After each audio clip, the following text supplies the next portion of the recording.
What's up, everybody? Candace Cooper here, Locked On ACC Pod. And let me tell you, there's a lot of money to be made this weekend. I think people are overreacting or maybe a little too hyped about some of these ACC teams in terms of these lines, in terms of this coverage. I don't know what people thought when they think about Virginia Tech, Carolina -9. Are you serious? What about NC State and Clemson? It's feeling like it could come down to Chris Dunn and a kick, like it always does. Let's talk about it on today's show. You are Locked On ACC, your daily podcast on the Atlantic Coast Conference. Part of the Locked On Podcast Network, your team every day.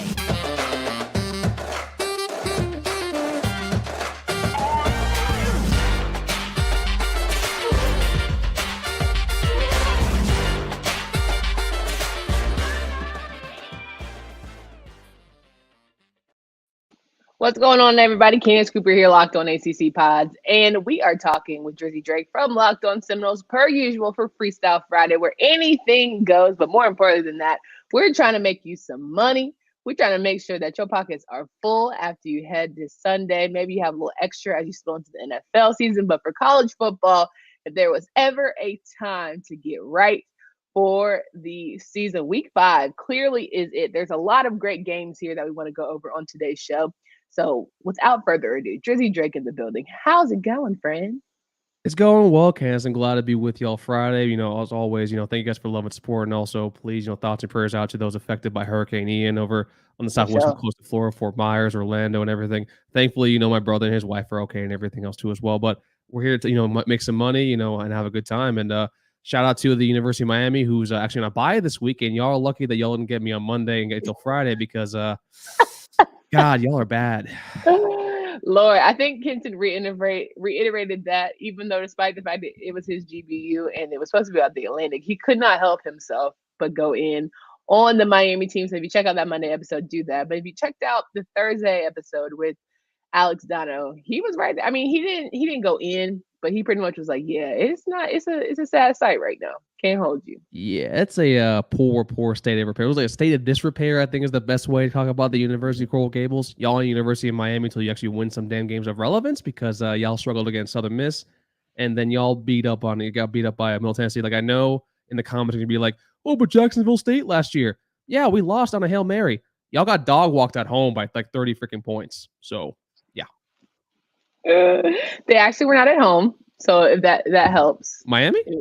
Yeah, what was the home game? That was a home game. They paid Middle Tennessee State $1.5 million, who, by the way, Miami only had 1.6 yards per carry. So you almost got, I'm just going to stop talking right now, actually. Okay. I thought they went to Murfreesboro and got their ass which I'm like, okay, in the day, home field advantage, blah, blah, blah, blah. Okay. Yeah, that makes it a little bit worse. But we're not here to digress on what happened. Miami's got a whole week to get themselves to their act right? They can't stop embarrassing us in front of company. Basically, all that said to say, please stop embarrassing us in front of company. What we do want to talk about, though, is Week 5, starting with Saturday, Louisville and Boston College.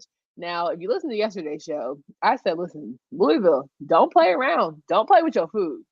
Boston College is due for a win, and it could come this weekend if you cut up. Don't cut up. This is not the weekend to cut up. Don't embarrass in front of the hoes. Come on now.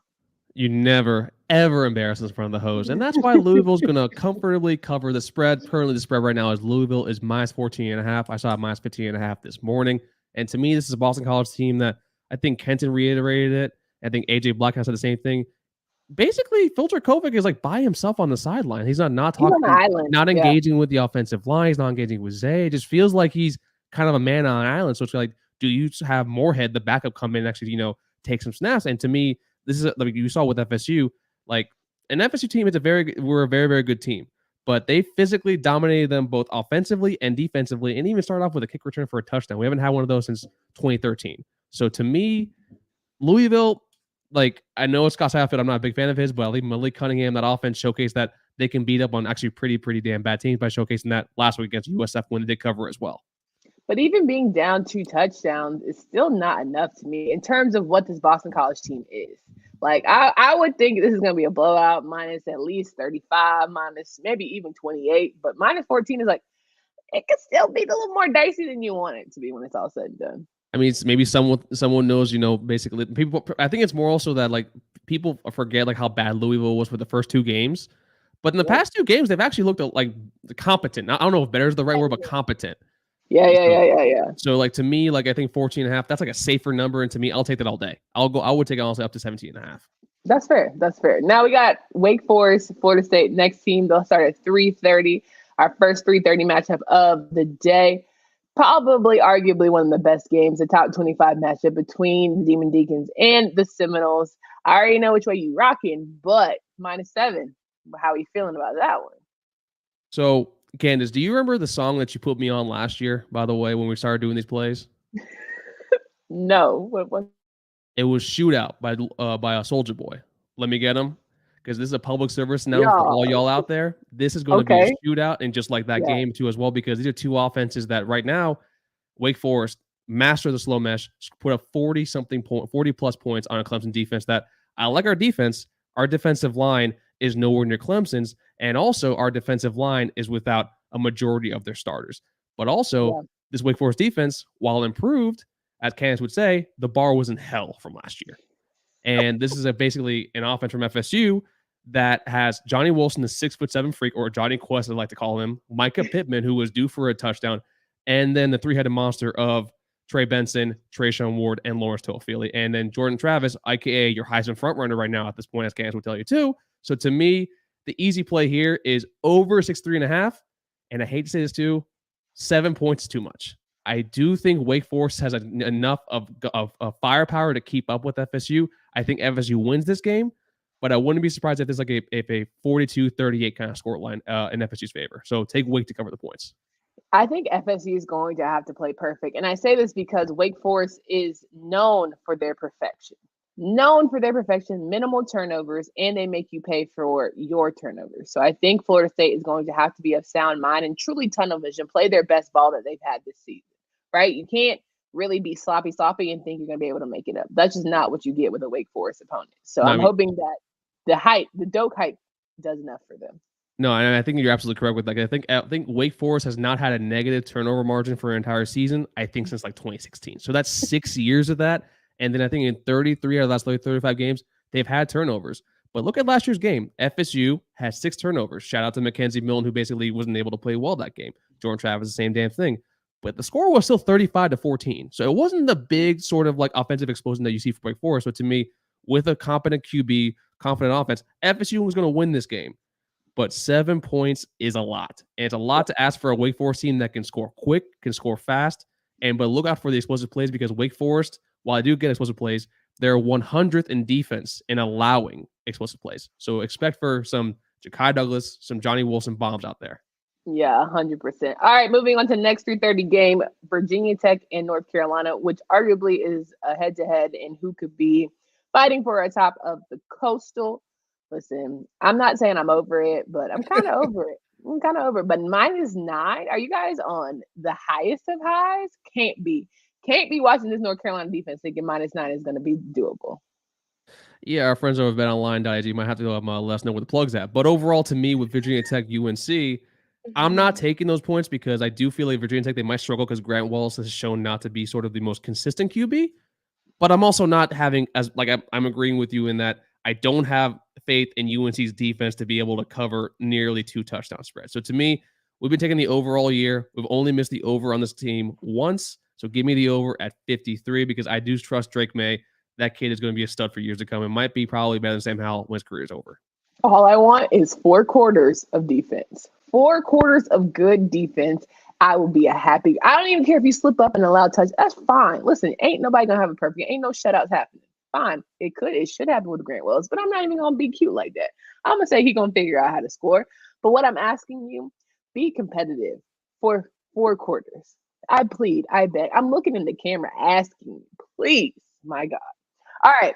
And we can touch on this one very quickly because it doesn't even have a line. Wagner, Syracuse. My God, Wagner, hate it for him.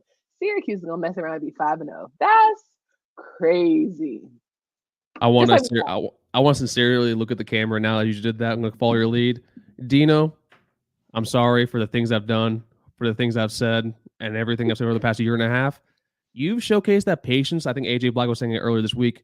Patience is a real thing when it comes to evaluating coaches. We've seen now Dino with making Garrett Schrader a viable option. They brought in the new offensive coordinator from UVA who showcased Brandon Armstrong, which might be the main reason why Brandon Armstrong is kind of now, I think, bottom 5. I think it's the 3rd worst QB in the ACC for QBR. So to me, Garrett Schrader with Sean Tucker and a defense that defensive coordinator, low key, I wouldn't mind poaching him when our DC leaves because that he understands how to coordinate a full defense for a full entire game. This is a fundamentally sound football team on both sides of the ball. And whatever the line is when this opens up, take Syracuse to cover that because it's going to be ugly for Wagner. I hate it had to be you, my guy. Hate it had to be you, my guy. Oh my goodness. This episode is brought to you by Underdog Fantasy, the easiest place to spice up college football season. And listen, in my pick'ems for this weekend, I would love for UNC. I want their defense to just do something. Just do freaking something, okay? Against Virginia Tech. If Grant Wells even looks like a serviceable quarterback, I'm going to be pissed. I'm not going to hold you. I'm going to be freaking pissed. So there's that. I'm going to try and be cool, but I'm going to be pissed. I think that Sam Hartman is going to have a great game. I think that Devin Leary is going to have a great game. I think that DJU is going to have an awesome game. Those are very much the kind of things that I'm looking to see as I do my underdog picks. Sign up with promo code Locked On. The Underdog will double your first deposit up to $100. Again, deposit $100, get $100 for free. Go to UnderdogFantasy.com or find the Underdog Fantasy app in the App Store or Google Play Store. That's Underdog Fantasy, promo code Locked On. Get in. There it is. Get in on the college football pick'em action today. We're rocking and rolling here with, I was going to say DJ. But I'm so sorry. It's Drizzy Drake. Nah, DJ's more slimmer than I. He's Slim Cinco now. I'm gonna work my way to Slim Drake now. Okay. Can't wait for Slim Drake to get that thing. You know what? You should have like the wedding flow. You know, getting in. Are you doing like a wedding workout plan? Yeah. We're starting that next month, and that's going to be brutal. I gotta clear out my pantry because your boy has gotten a sweet tooth like a mofo now. I gotta work on that. All right, no more cookies, no more cake. We gotta get serious. No more gummies. Like we try to get right.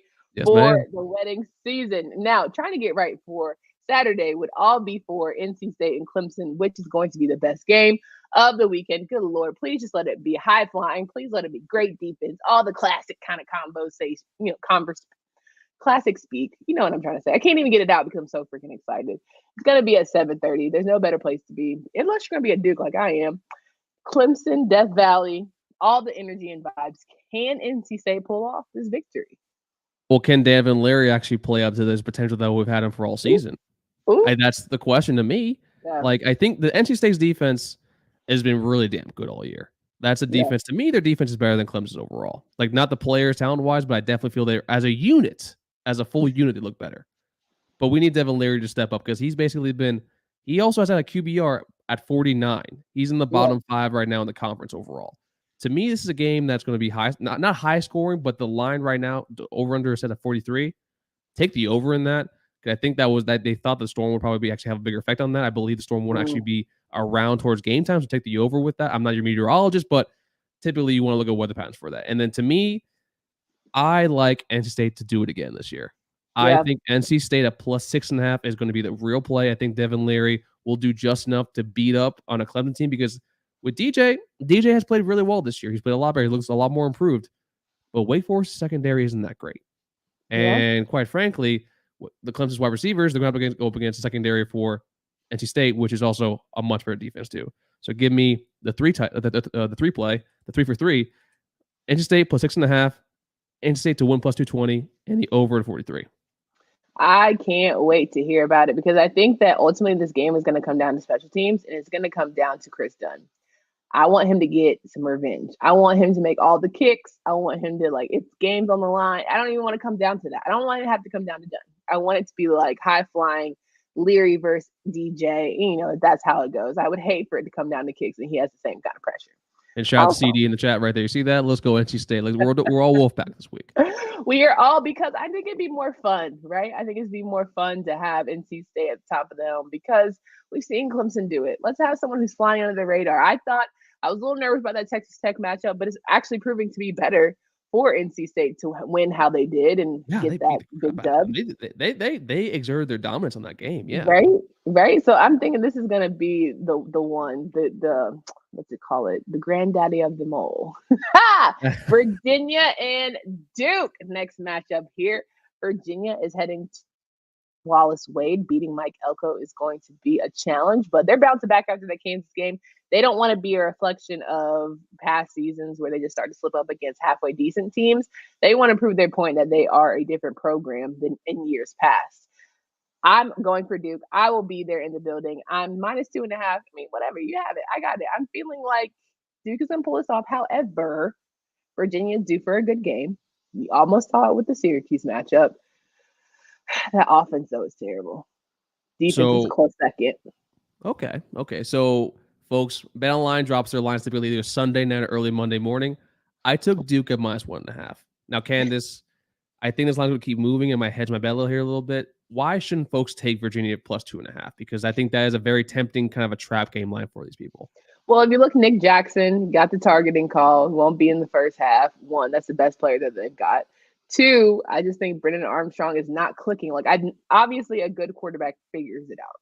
I think Tavion Thompson figures it out. But I just don't think it's going to be this game because you're still sleeping on a really good Duke program. People are still settling on the fact that Duke is not as good as they're assuming, and you're going to be having your feelings hurt. Kansas is actually really good. So you're like, oh, well, they haven't played anybody. So, like, we're just going to be on the roll of helping them not play anybody. No, that's not how it's about to go down. Yeah, folks, that's why Kansas was one of my sleeper teams. I was I went with Kansas last week, but I'm going to stick with my guts this week. I'm going to take Duke -2.5. The total's at 51.5 currently. I'm not touching that because I have a sneaking suspicion that Brennan Armstrong might be asked to do a little more differently this week. And also that we've seen that actually their offense, it's still not great, but they have improved from the first week. So to me, I think the play here is Duke spread at -2.5. Bless you. Thank you. All right, guys. Last game that we have here for week 5. Georgia Tech and Pitt. I just had Danny Cannell on the show, dropped that interview. So if you have not yet checked out the CBS analysis, Mr. Analyst, who gave us a great insight on all of the best bets here with BetOnline, our friends over there. I said Georgia Tech's going to pull off this magical upset because they don't have Jeff Collins anymore. So he was the one holding them back. And now Jeff Sims is about to fire it off. You know, that's going to happen? No. Okay. -22. Right. Listen. If you spell your name Jeff with a G, I'm already not going to trust you to do anything right. Listen, we look, Kez, you said before the season started, why is this man still coaching coming into the year? Why? No business. At this point, but see, that's the thing. Like, if you're going to let him coach 4 games, coach season, you know, if you're going to avoid the buyout, why are you going to pay him to sit down? Why? That's silly. I mean, listen, they got money like that, I guess. Like, listen, if you need some coaches or anything, I can definitely work for like half of the pay there. You can give me the same buyout. I would love to, go to an early retirement. But I think Pitt's the player at -22 primarily because I think GT, I get the fired coach thing, and I think it does kind of scare me. We saw something similar with FSU UF last year when Dan Mullen was fired, and then UF pulled the upset, if you want to call it that. So to me, that is kind of a true factor. I lean Pitt -22. I'm not going to take that. It's going to be probably the only game this week I'm not going to be touching. And folks, I try to take as many plays as I can with this. But to me, if you want to lean some way, look at Pitt -22, maybe see if it drops to -21 before kick. I think it's going to be closer than people think, especially because it's the Coastal. I just really don't see it being 3 touchdowns worth. No. I mean, the C in Coastal stands for chaos. Like, you know better than anybody. And Clemson, Georgia Tech was actually competitive versus Clemson. Like, let's keep it a bug. It was till it wasn't, right? They definitely had a defensive punch in the mouth. I think that Jeff Sims is certainly going to cause fits for Pitt's defense, but we just got to give more credit than they're just going to come in and they're not going to give up. Why do you play college football, then? Why do you suit up? Why do you put yourself? Football ain't one of them sports where you could just be like, you know what? Not today. You could get seriously injured messing around like that. So I'm hoping that they make it halfway competitive, but we'll see. Week 5 just feels very like a lot of shaking the table this week. A lot of like, okay, it could be crazy. It could just even itself out. But I feel like a lot of things are coming down the pipe where we're going to be shocked. We're going to be some upsets where we're like, huh? Okay. I think we're going to learn how like real some of these teams are overall. Like I think Clemson, NC State, I think we're going to find out if NC State actually is going to actually take the crown for the Atlantic. And if Clemson actually is able to if Clemson beats NC State, that'll be more impressive than probably the game last season. And then also with Florida State too, like I love my team. We're much more improved from the past few seasons, but also this is the first true test that actually we're seeing overall. Like LSU looks much better, but that was also week 1 under a new coaching staff and also Jay Nail's a new offensive scheme. And then you come back and beat Louisville. Like this is a very, very tough team. Don't get me wrong, but Wake Forest has been a very, very damn good team for the past 2 to 3 seasons. So if you beat them, that showcases basically you'll know the Atlantic race, and then with the Coastal, after Miami kind of showed the case like, oh, we're not as good as everyone said that we are. Like this will now show with the Coastal, like maybe, just maybe, and I hate to say this because I'm going to owe you money later for it, the Duke Blue Devils might make some noise. Pitt, maybe they don't miss Kenny Pickett that much, or maybe, there could be someone else out there in the Coastal. I don't think so, but to me, it's going to come down to probably the regulars, but this is going to be it's a great way to start conference play with each other. Yeah. I honestly am just more relieved that this is the last year we have to do this Coastal Division, Atlantic Division-ish, because it's very clear whoever has to show up for the Coastal is not going to hold a candle to whoever wins the Atlantic. And that's just very apparent. And I hate that because I'm a Coastal girl. But God knows, it's not even close.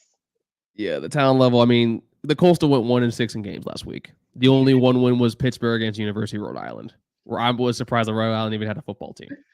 Okay, I had to look those jokers up. Like, no, I 100% hear you. I mean, listen, I want better for my conference on one side, but it's actually rocking on the other. So we'll just roll with that.